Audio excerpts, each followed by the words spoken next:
I am delighted to have this opportunity to engage our three honorary co-chairs. Their full bios are available to you on Join the Movement website, www.jointhemovementucc.org.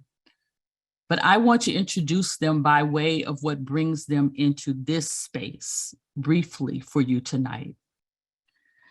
The Reverend Dr. Otis Moss III is preacher, poet, professor, producer, author, screenwriter, social critic, and pastor of Trinity United Church of Christ in Chicago, Illinois.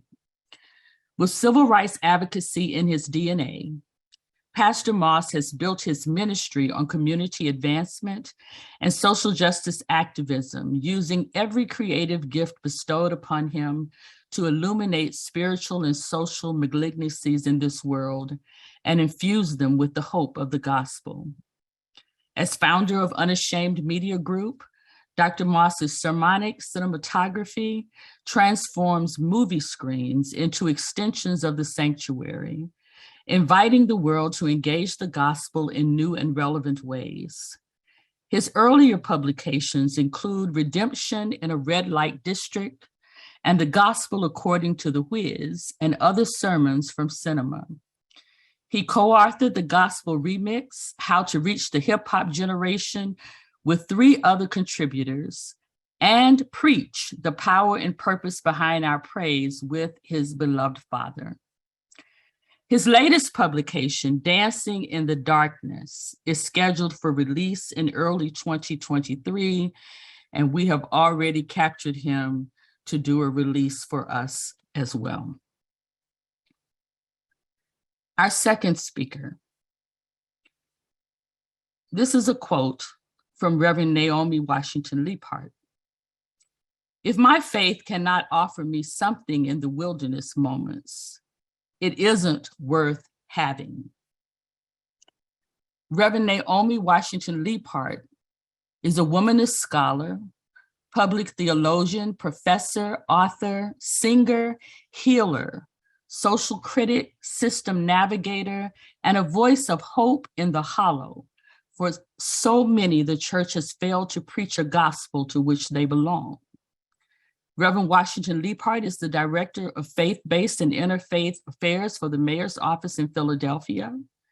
And prior to her current position, she served as the faith work director for the National LGBTQ Task Force, the country's oldest national LGBTQ justice and equality group.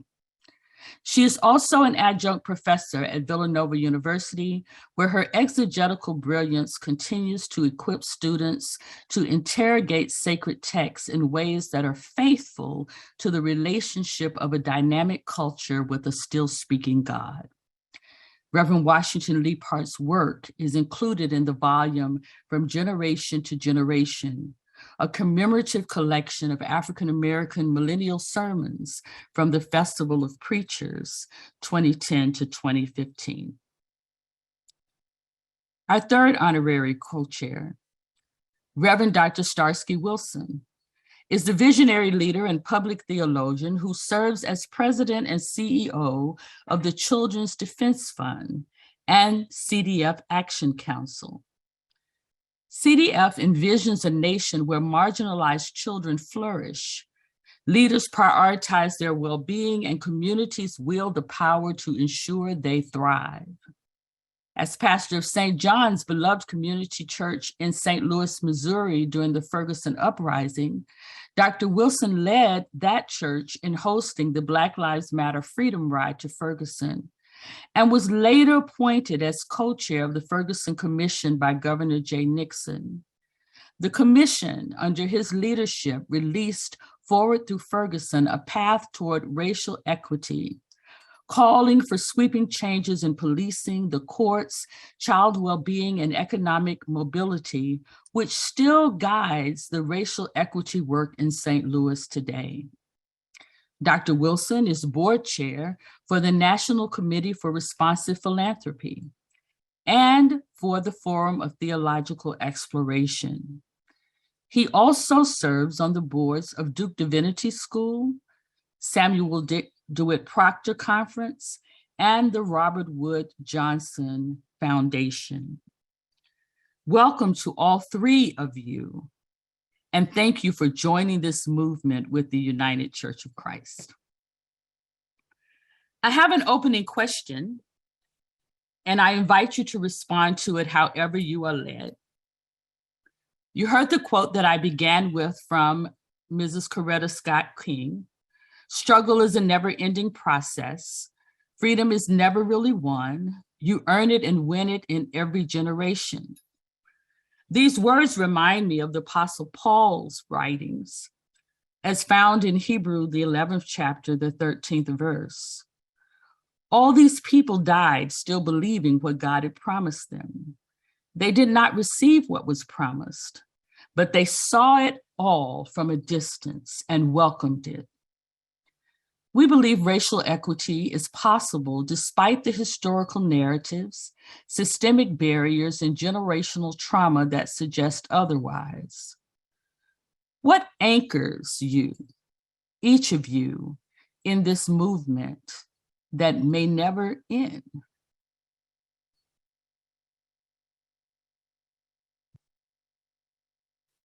Good evening, everybody. I'll go ahead and get us started. I want to say thank you to my colleagues in the national setting and everybody who had anything to do with putting together this campaign and this conversation. As I think about this question, I think I'm grounded by two things. One is the desire to be worthy of the inheritance given to me by my ancestors. I think that a life of justice and integrity and joy is the price I pay for that inheritance. And it is the price of the freedom ticket that my ancestors bequeathed to me. And so I'm grounded by, in some ways, this desire to not disappoint my ancestors, to keep striving because they saw it at a distance and believed, but could not set foot in a promised land. And I don't mean to suggest that we're in a promised land now, but I think this almost feels like the debt I owe to them for the extravagant love that they transmitted to me down through generations. And then I thought of another quote that sort of animates my fortitude in this work. Audre Lorde said, "Revolution is not a one-time event." Mm-hmm. Right. And, you know, I believe that. I believe that revolutions are won. And let me be clear, I think that this work is revolutionary work. Revolutions are won in kind of daily doses. Mm-hmm. That doesn't mean I want this to be a gradual or incremental shift. I think we can do some radical things together, but I just mean that every day I must declare that I was born free, as Beyonce might say. Every day I have to win anew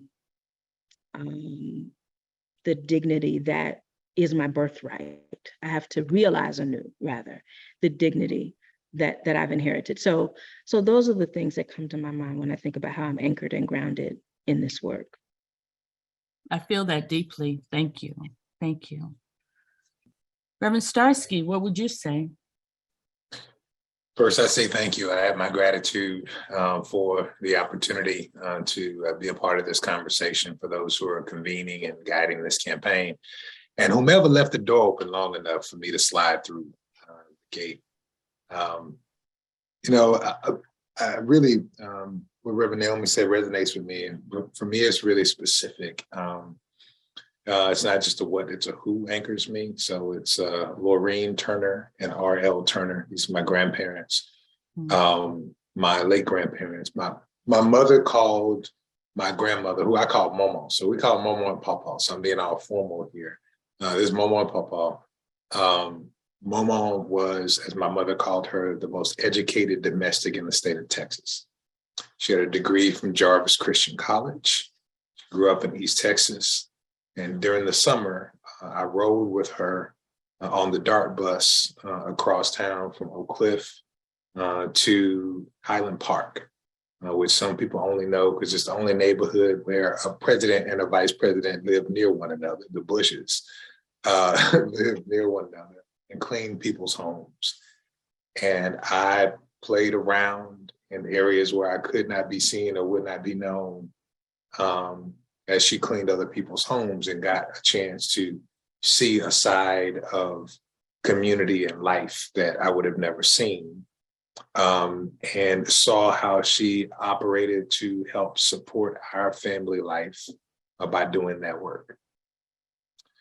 And so her witness and how hard she worked for what she worked for, which was not for herself, but space for us, is part of what grounds me. And similarly, R.L. Turner, my grandfather, who was a war veteran, also from East Texas, interesting story. He and his brother married her and her sister.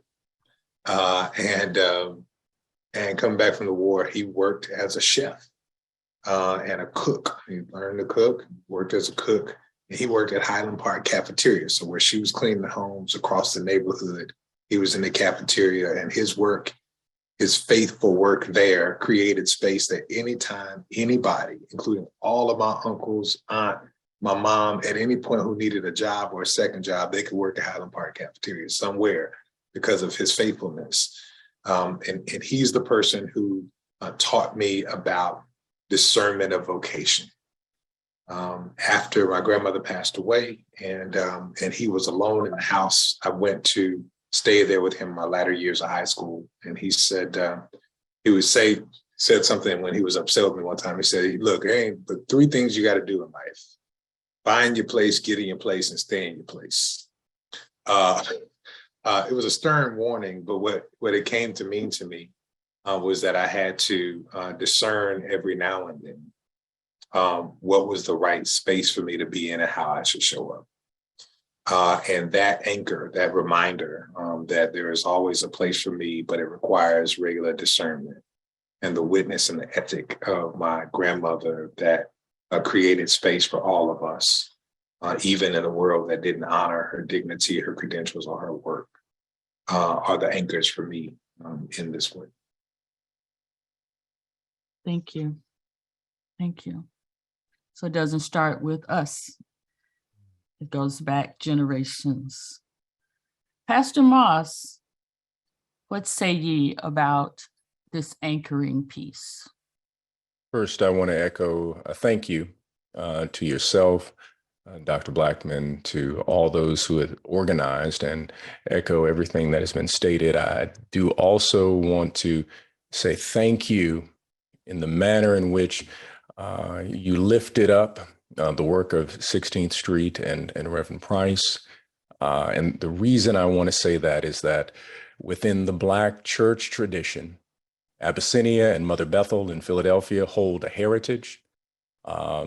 Ebenezer in Atlanta holds a legacy. But 16th Street and Mother Emanuel hold blues, trauma, and gospel at the same time.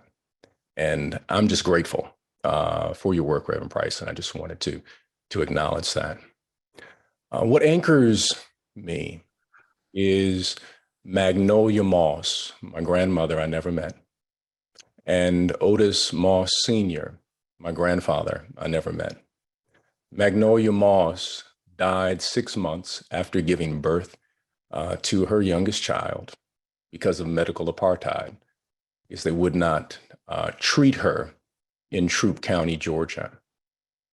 My grandfather, Otis Moss Sr., a sharecropper and World War I veteran who was not, quote unquote, traditionally educated, had been educated by his wife and taught to read by his wife, and refused to remarry and decided to raise 5 children as a single father because his heart was broken, but at the same time, he was holding a legacy and a promise he had given to his wife. He refused, even as a sharecropper, to work white land. He found a way in Georgia to find other Black families who owned land so that he could be treated fairly.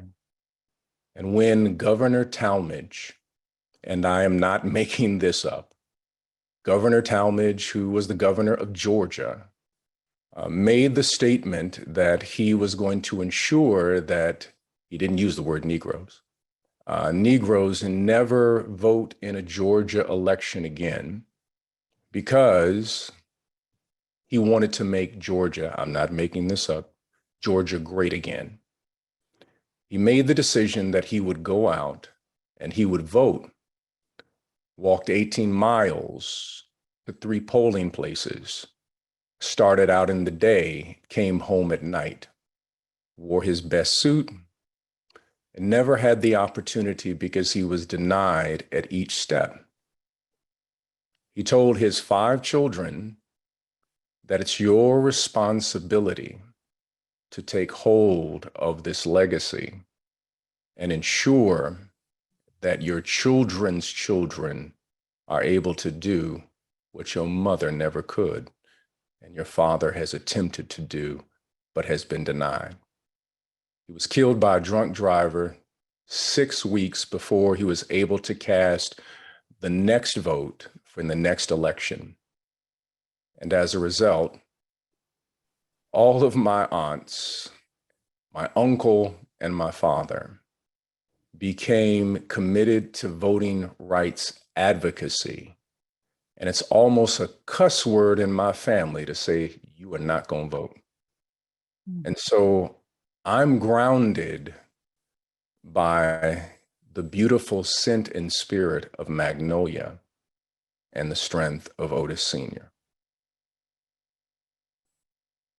Thank you for sharing that with us, Dr. Moss. And I want to say to people who have not seen Otis's Dream, just Google it. And some of the story, because you put some pieces in, I don't remember from the movie, but some of the story is there. It's a very powerful documentary. So your public witness, the witness of each one of you, makes evident the reasons we wanted you 3 as honorary co-chairs. Dr. Velda Love, who is leading this work, and her colleague and partner in the leadership of this journey, Dr. Sharon Finneman, asked for you specifically. So we have our reasons why we wanted the 3 of you. I want to know why, in your busy schedules, did you say yes to this? What is your hope for this denomination that brings you to a yes? Reverend Naomi, you want to start again? Sure. You know, I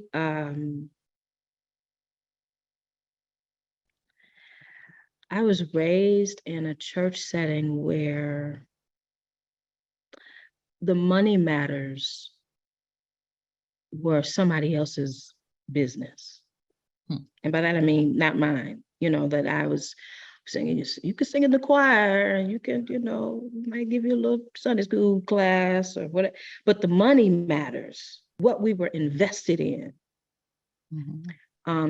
was somebody else's kind of decision, somebody else's business. And the first reason for my yes was to kind of more fully articulate that I belong in the UCC.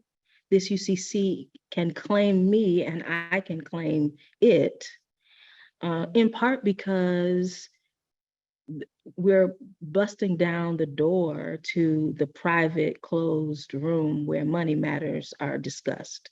So part of me, it's like a larger work of witness for me to to have something to boldly say about how we invest ourselves and our financial resources. The other reason I said yes is that, I'm interested in the work of transformative justice, which requires accountability. And if I can help to gratefully, humbly help to shape that container of accountability for us, we say we're committed to this. We participate in, singular instances of commitment to this work. But the true accountability, I think, rests in, where we put our treasure. Does our treasure follow our hearts, right? And so I want to play a role in inviting us to be accountable to each other and to God. I want to play a role in transformative justice within the United Church of Christ. So it's both that I'm interested in being, and talking about the money, which I think is a position that is only granted in status quo places, only granted to some folk, right? I'm claiming that role as a member of the United Church of Christ. And then I want to make sure that we are accountable to each other in this specific way. Ashe, may it be so. Dr. Moss, what about you? Well, I would say that on a couple levels. One, that Reverend Dr. Traci Blackmon has a little bit of Luca Brasi in her. She makes offers that you cannot refuse. One, and you see everybody else is nodding without a doubt. But we love you so much. The second thing that I would mention, because I'm a fan of basketball, they asked Andre Iguodala, said, "Why do you play for the Warriors?" He said, "Anytime you get a chance to play with Steph Curry and Klay Thompson, I'm on the team, and to have an opportunity to be with Candace Parker and Steph Curry, I'm just glad to be a role player among them." So I just really appreciate it very much. It's Du Bois who said it this way. He said, I believe in the souls of Black folk, in that piece on spiritual strivings.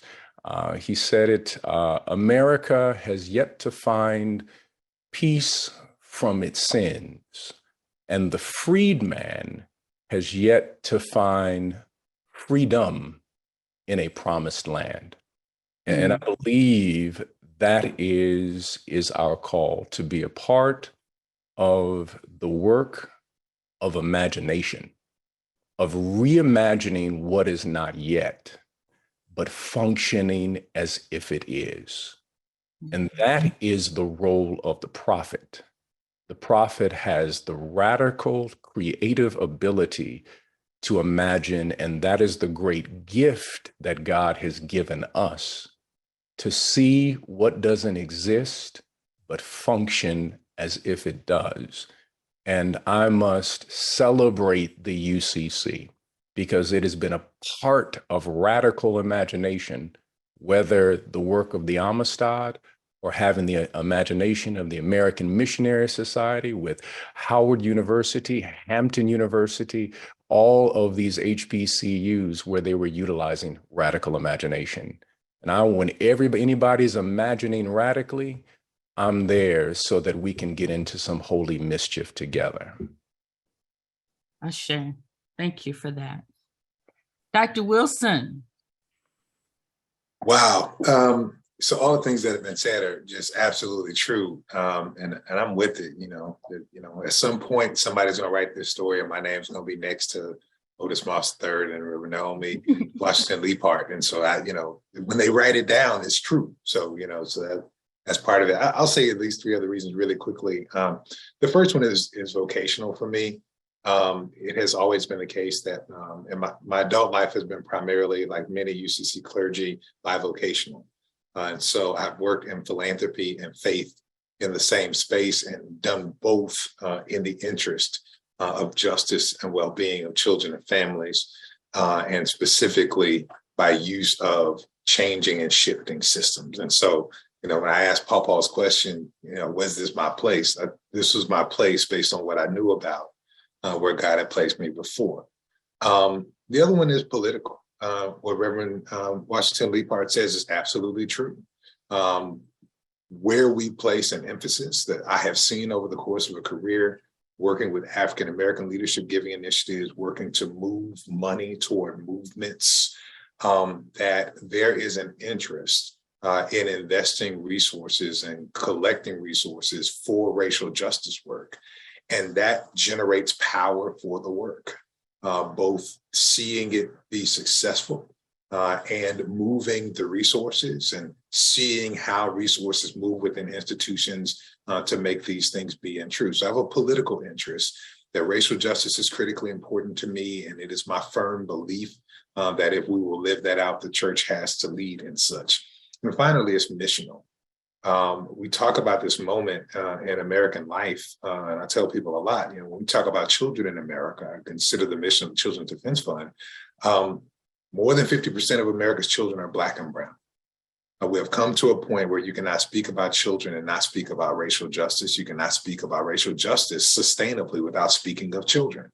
And so if my care is for the well-being of children and youth, then I firmly believe that wherever possible, we need to be advancing a racial justice agenda. But I also have a very deep belief that most of the things we talk about in the social impact and the social justice, the social enterprise space, whether people own it or not, outside of the church in a pluralistic context, they're deeply theological. We speak in hope. Racial justice is a hope, and it must be first, if we will live it out in America, it has to be theologized. And so if the church cannot imagine, if the church's liturgies and language cannot reflect racial justice, then we have no hope for it in the world.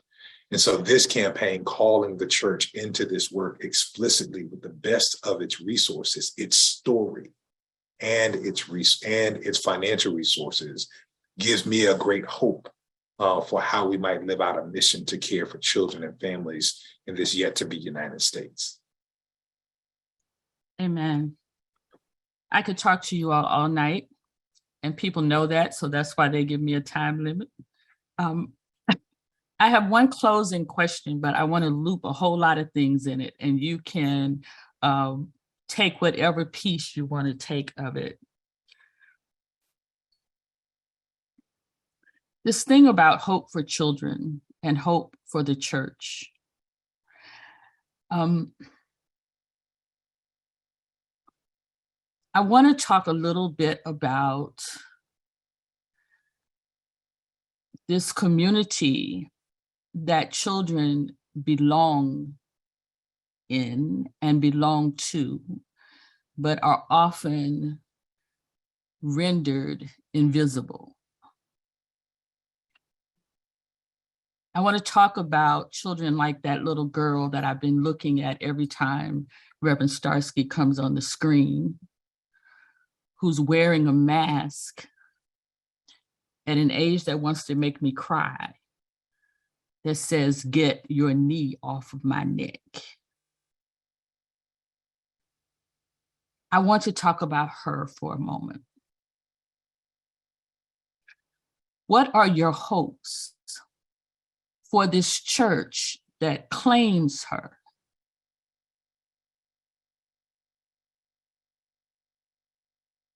but doesn't always care for her? What are your hopes for this church that someday she will not just simply be on the poster, but will be stewarding these resources?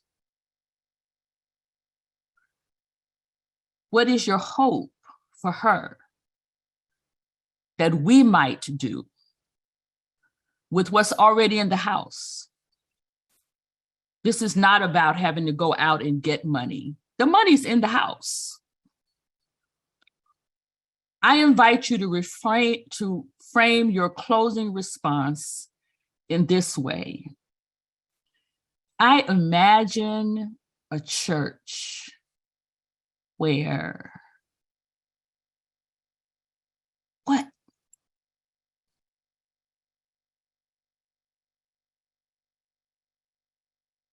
You put the poster up, Dr. Starsky, so I'm starting with you.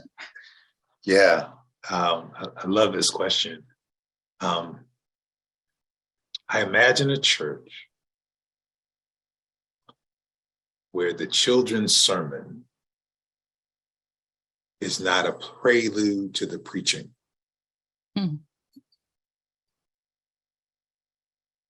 But the lives of the children is the proclamation and the call to discipleship. I consider her and wonder who she believes God to be in the stance of defiance and how she feels the Spirit move to animate her body to put her fist in the air. And what would salvation from the mask and the memorial for George Floyd, where she's standing, be for her? I imagine a church that does what you have done in your question, what our founder, Mary Edelman, calls us to do always. Keep the child in the center of the table. A shame. Dr. Moss, you imagine a church that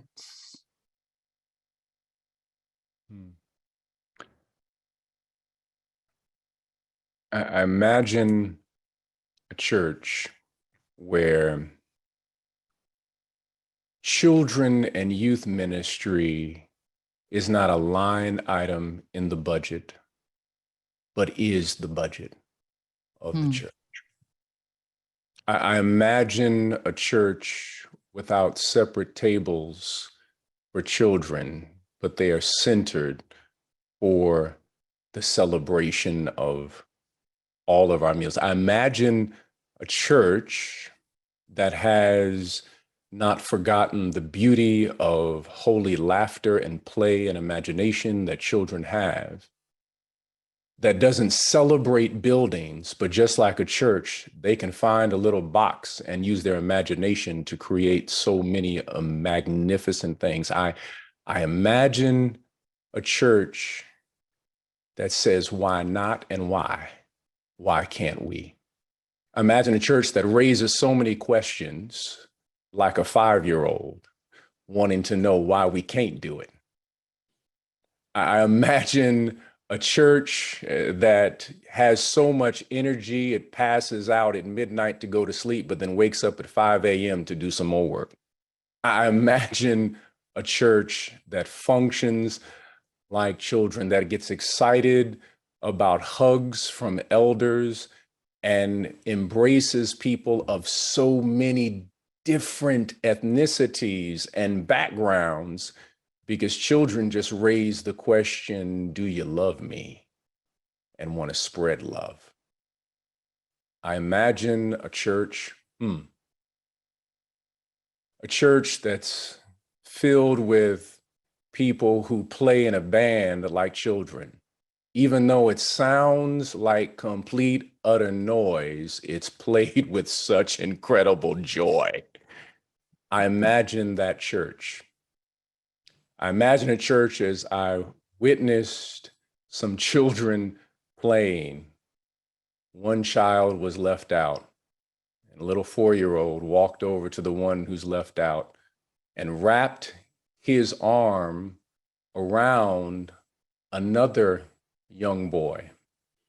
Didn't think anything about it, didn't have any preconceived notions, and didn't say a boy is not supposed to put his arm around another boy.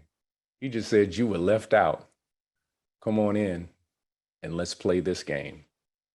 I imagine a church that realizes that when God wants to deliver God's people, God never sends an adult, but has to send a child. That's the church, I imagine. Ashe. Reverend Naomi, bring us home. I imagine a church that. I imagine a church that protects children, where children are protected, their minds are protected, that the church would shield their imagination from the taint of the world, that their theological wrestling is protected. Those questions they ask in Sunday school are protected. Their dreams are protected, kept safe from a world that instills nightmares instead. I imagine a church where children's hearts are protected.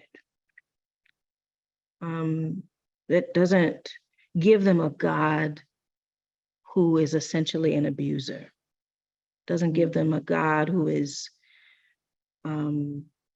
distant and detached. Doesn't give them a God who looks and sounds and feels nothing like them.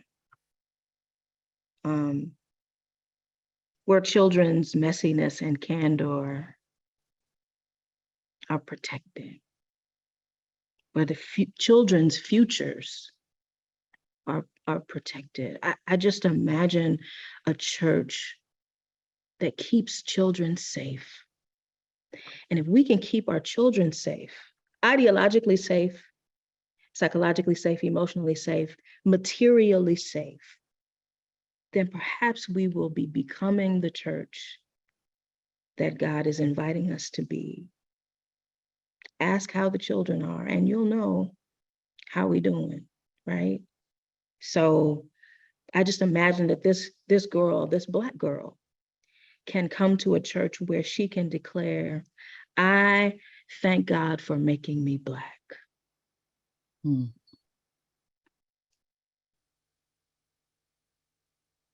Ashe. Thank you. Thank all three of you for imagining with us.